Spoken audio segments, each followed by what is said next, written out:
Hello and welcome to the Knowing Self, Knowing Others podcast, the fortnightly podcast that talks about self-aware leadership with thinkers from around the globe.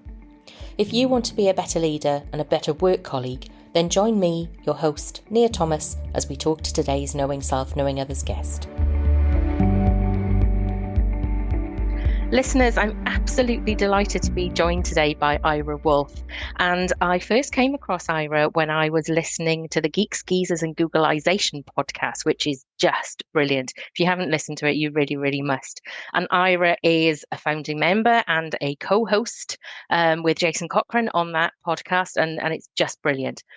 But Ira describes himself as one of his reasons, raison d'etre, is helping others find a better way to be extraordinary. Now, how amazing is that, listeners? Also describes himself as terrified and fascinated by VUCA level change. Now, for those of you who don't know what VUCA is, volatile, uncertain, complex, and ambiguous. And I bet you're already out there, listeners, thinking that that would fit very well with your organization.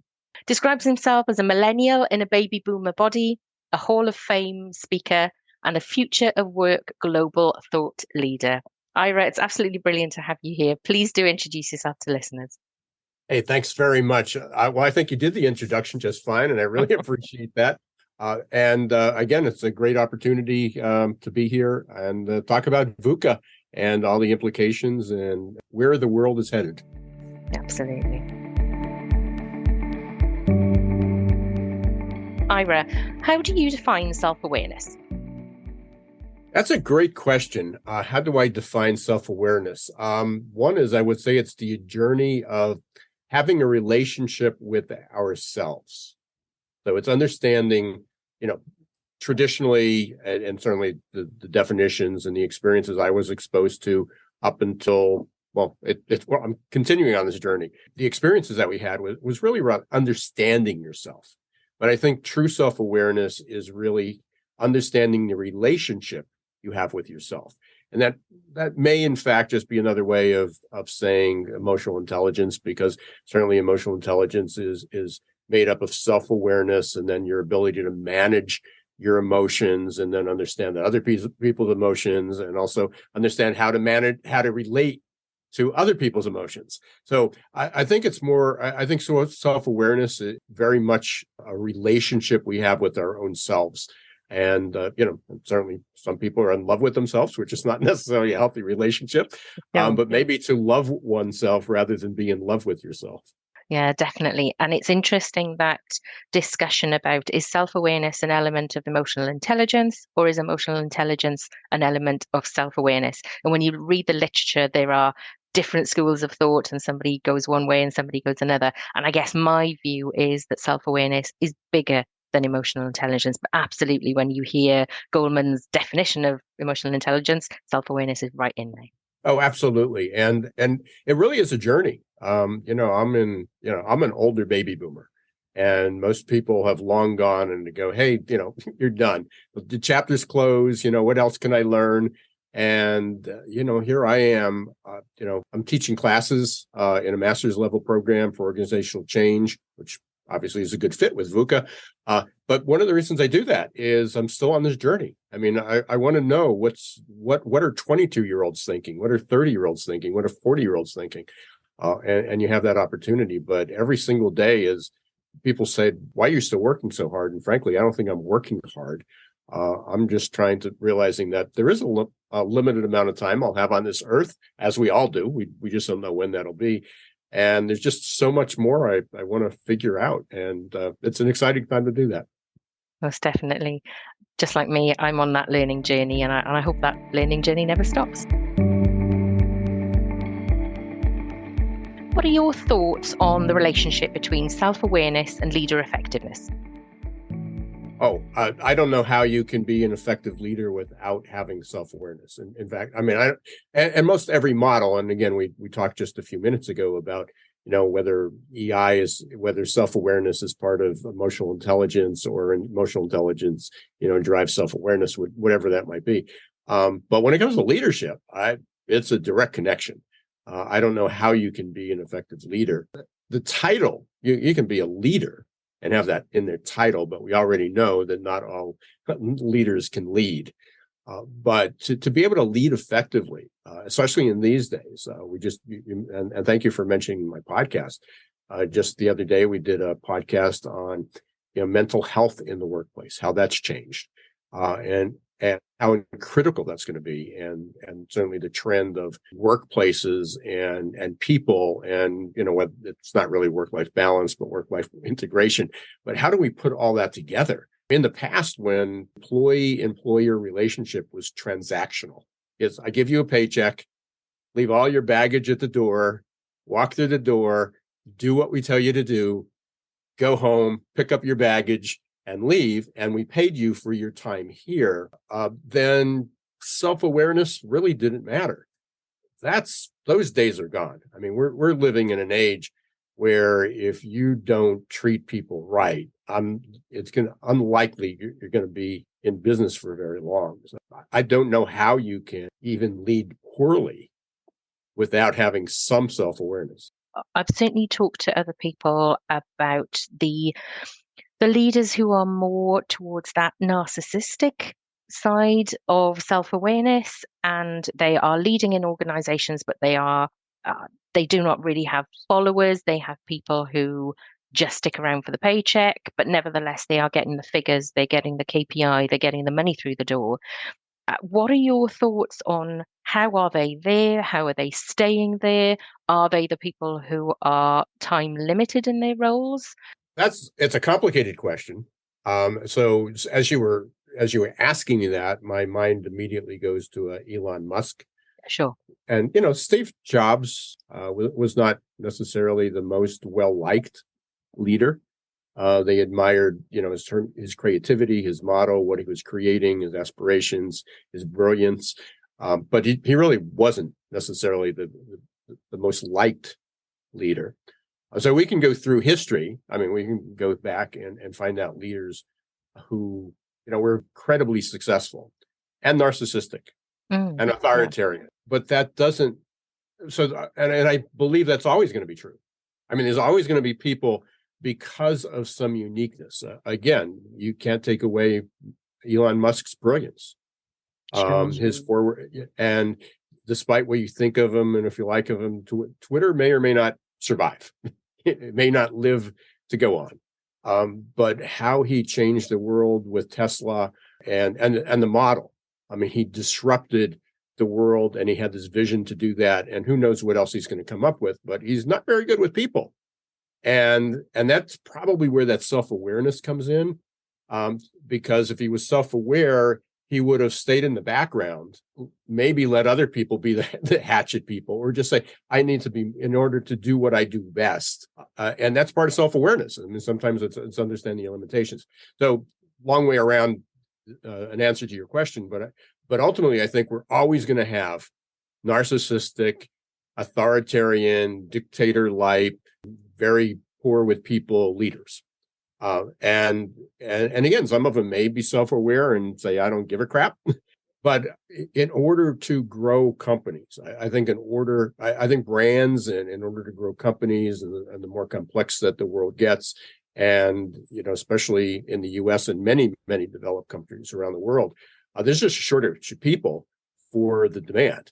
So it's going to be a supply and demand problem. We are going to have labor shortages regardless of how many people get laid off in the next year or two or three, because the demographics, again, especially in the US, Canada, many of the European countries, I believe in Australia is a little bit younger country, New Zealand. So there's pockets of that. But if you want to have a business and you need people, you're going to have to treat people differently. And so I think that's, if it used to be like an 80-20 rule, or maybe, I don't even know if it was if that's good, that may be giving the benefit of the doubt to people. But let's say it was 50-50. 50% of leaders were really, really good. They took care of their people. 50% didn't. But they got away with it. Yeah. That shift, I think you're going to see that more and more companies are going to have to be. And that's already happening, because now we also have the shift from male to female leadership. Now, we don't have a lot of CEOs in the publicly traded companies that are women, but certainly in the small, medium-sized markets, entrepreneurship, a lot of people, women, a lot of the leaders are women. And it just may be, men are from Mars, women are from, what was it? Men are from Men are from Mars, Mars, women are women are from from Venus. Venus. Yeah. But yeah, I mean, we're different. There's leadership styles, and hopefully that's going to change. Hopefully, men will get it, and women will have that opportunity. Yeah, it'll be very interesting to see what the world of leadership looks like in the next 5 to 10 years. We're seeing it now.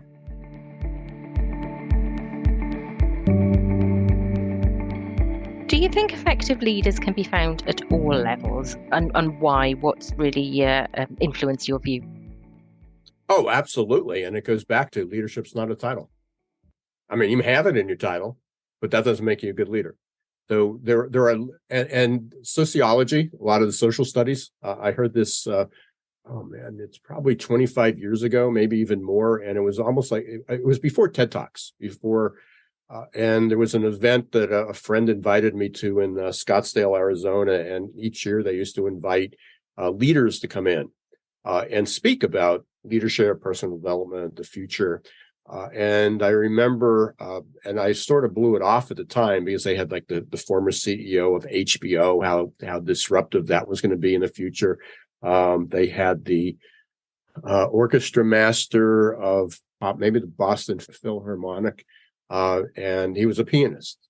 But it was like he talked, and there was these unique abilities of people who led that we normally wouldn't think of because they didn't have leadership in their title. But there was a sociologist, anthropologist who spoke. I know she was from the University of Southern California, can't remember her name, but she talked about the matrix. She talked about the influencers within an organization, that we used to have a hierarchy from top down, and many organizations still do. And yet she said the power of an organization rarely was held, except in those narcissistic dictatorship authoritarian, was rarely held at the top, was rarely within the C-suite, within the boardroom. And they started to study this, and this is remarkable because it's 25 years ago. They looked at the hotspots. It's like heat map. It's like, where is the most influence in your company? And oftentimes it could have been the administrative assistant, the receptionist. Oftentimes it was an employee within a department who had the greatest influence, and it wasn't the manager, it wasn't a supervisor, it was somebody without a title, but they had a great deal of influence, and it didn't tie to tenure or even education. Again, so leadership is at any level, and we finally started to accept that followership is a form of leadership. Wouldn't it be interesting if more organizations took the plunge and created something like a heat map for their organization to understand where power was, where leadership was, and how that was changing throughout their lifespan, and whether the people at the most strategic level would be surprised? And again, could be very controversial, but if there is a benefit to social media, if there was a benefit to that will help organizations understood it and didn't write it off, to understand the Facebooks and the Twitters and the Instagrams and the TikToks of the world. They're influencers. Yeah. And they're technically nobodies until they had a niche, they had something to say, and they had an ability to influence others. But that's not new. We just did it before. It just wasn't as amplified as it is now with social media.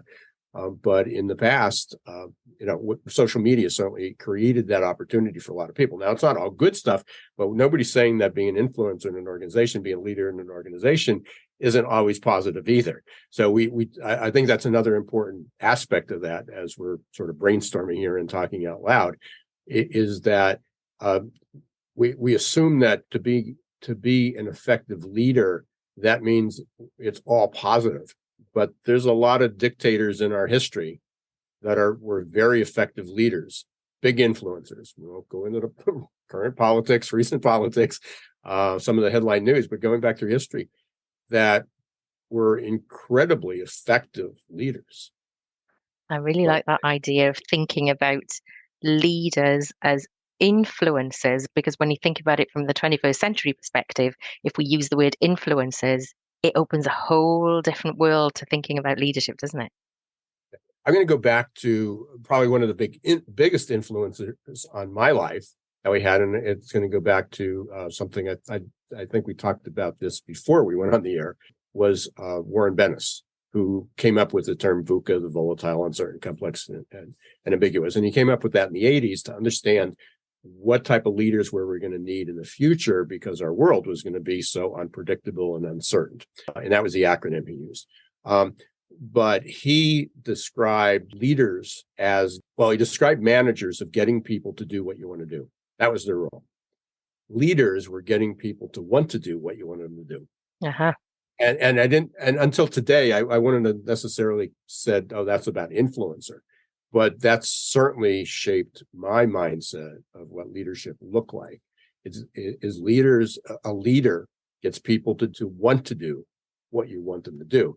Now, you can do that through punishment. So there's another side to that. But it's really to get them to do it on their own, to want to do what they want them to do.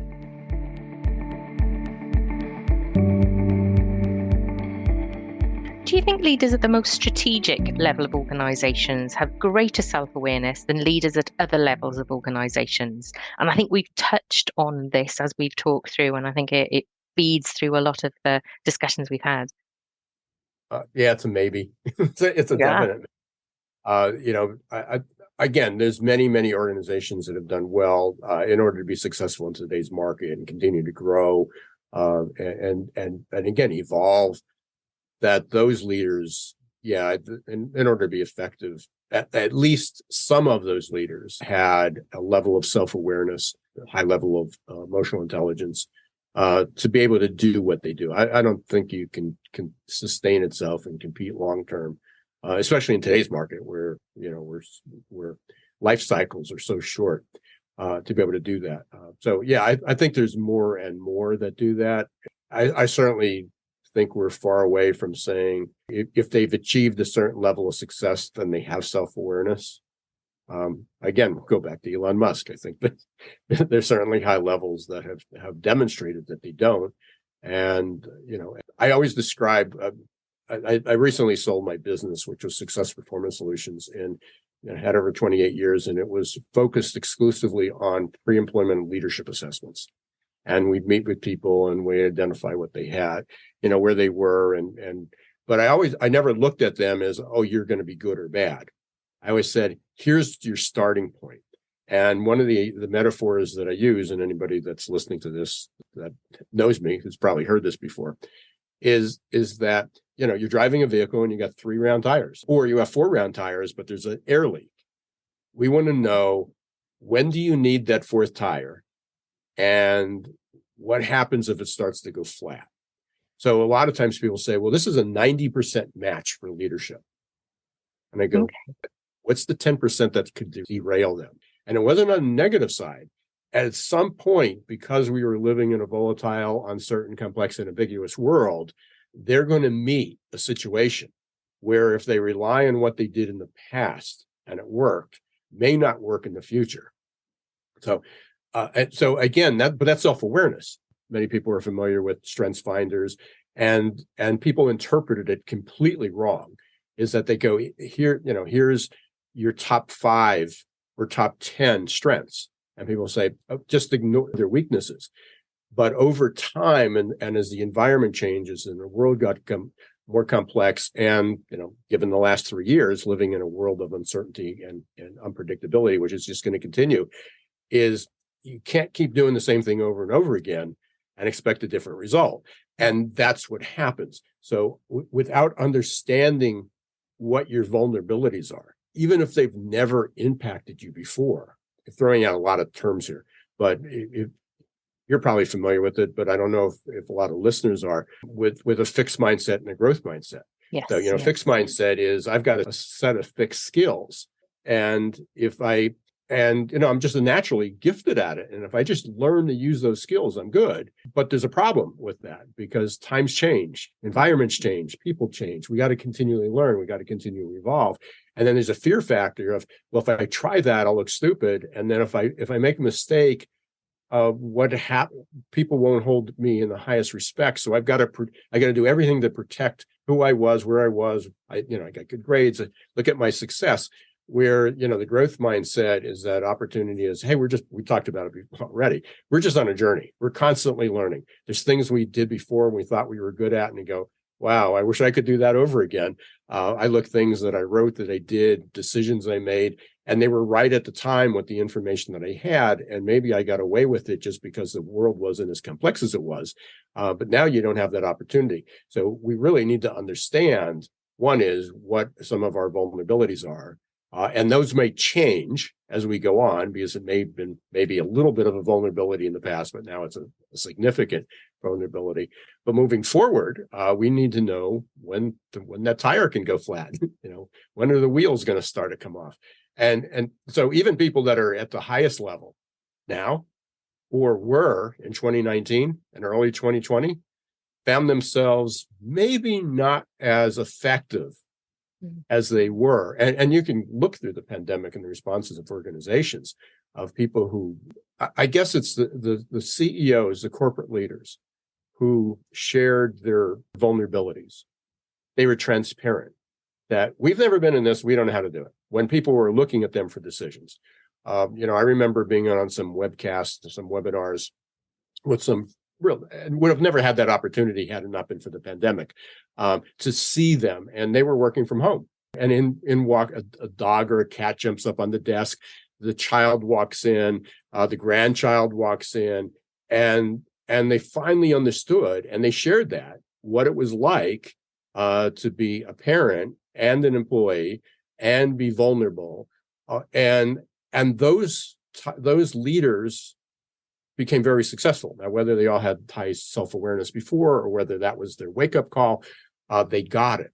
And yet others still created that when you're on this call, this is the way it is. There cannot be no interruptions. You have to figure out a way to keep your kids in the other room. Your cat's off the table. You can't broadcast from your bedroom. Well, that might have been the only room that they had, because that's where employees lived. And you got to see inside them. So the pandemic really had a lot of benefits. And it was a wake-up call to a lot of organizations, what authenticity, what transparency, what vulnerability really look like. But again, if you didn't have that maturity, whether it's maturity or self-awareness, then leadership failed and those companies failed. They failed in more than this supply chain. They literally failed.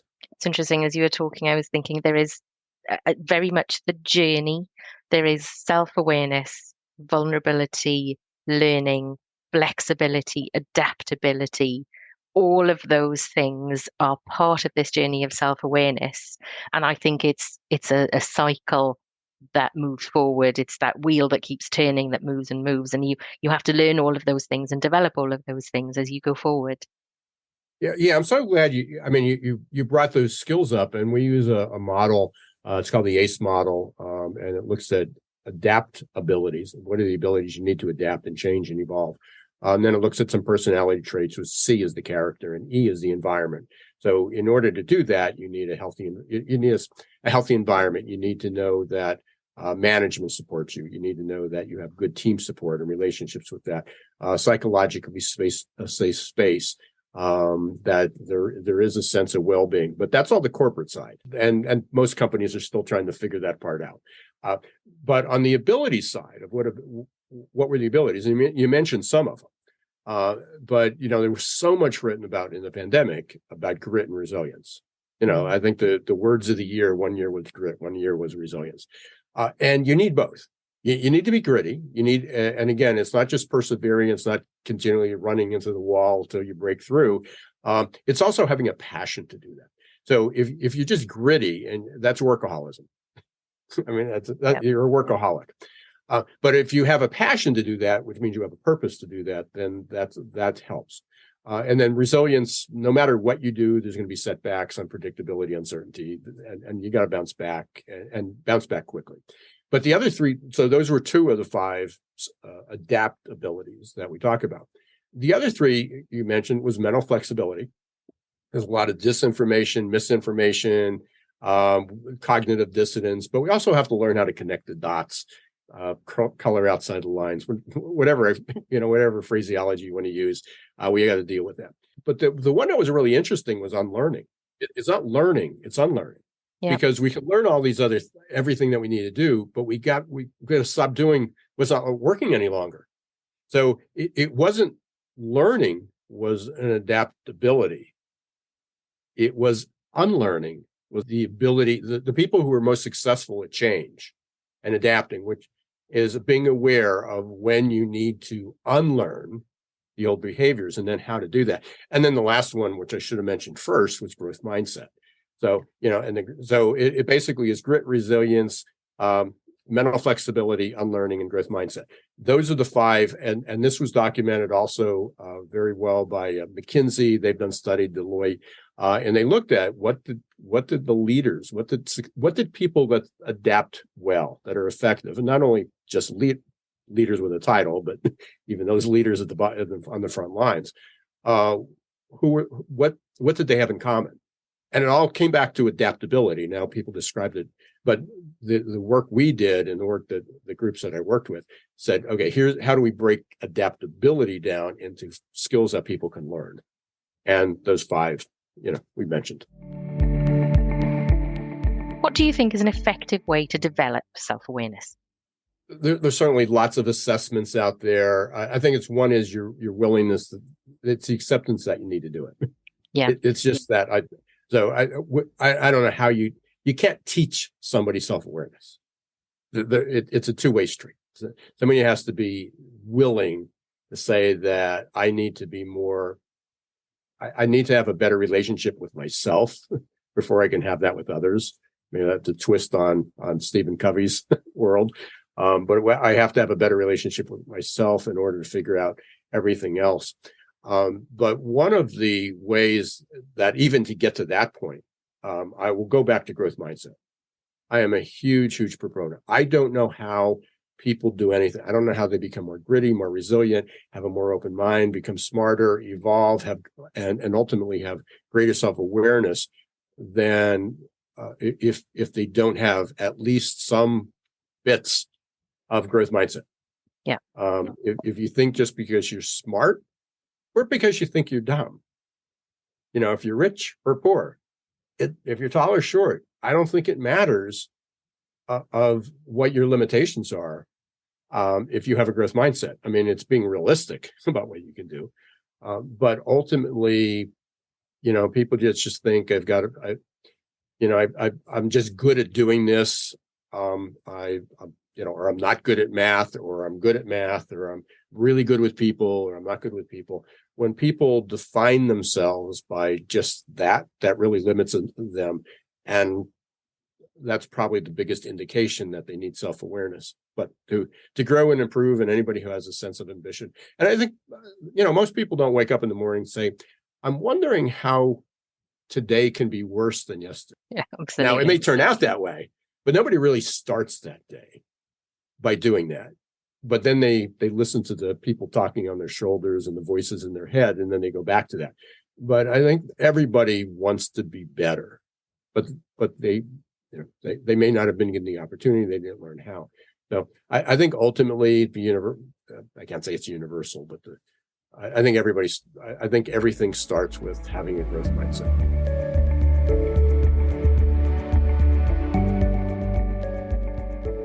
Ira Wolfe, it's been absolutely brilliant having you on the show. Thank you so much for your time. It's been a really great conversation. And being the fan of Geeks, Geezers and Googleization as I am, I will continue to listen to you on your podcast. And I will make sure for you listeners that we put the link to the podcast in the show notes as ever. And we will make sure that there's links to Ira's website. But for now, Ira Wolfe, thank you so much. Hey, thanks very much, Nia. Stay safe. Have a great year. Thank you for joining me, your host, Nia Thomas, at the Knowing Self, Knowing Others podcast. After every podcast, I'm going to be doing a top takeaways review of the things that I've learnt from my discussions with guests, which you can find on my website, knowingselfknowingothers.co.uk, LinkedIn, TikTok, and the other main social media sites.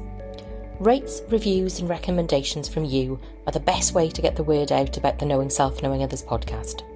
Open your favourite podcast app, find the Knowing Self, Knowing Others podcast, take a listen to some episodes, give it some stars and write a little review. A little word from you means a big deal to me. Make sure you bookmark the Knowing Self, Knowing Others podcast on your favourite podcast player and tune in to the next episode in 2 weeks' time.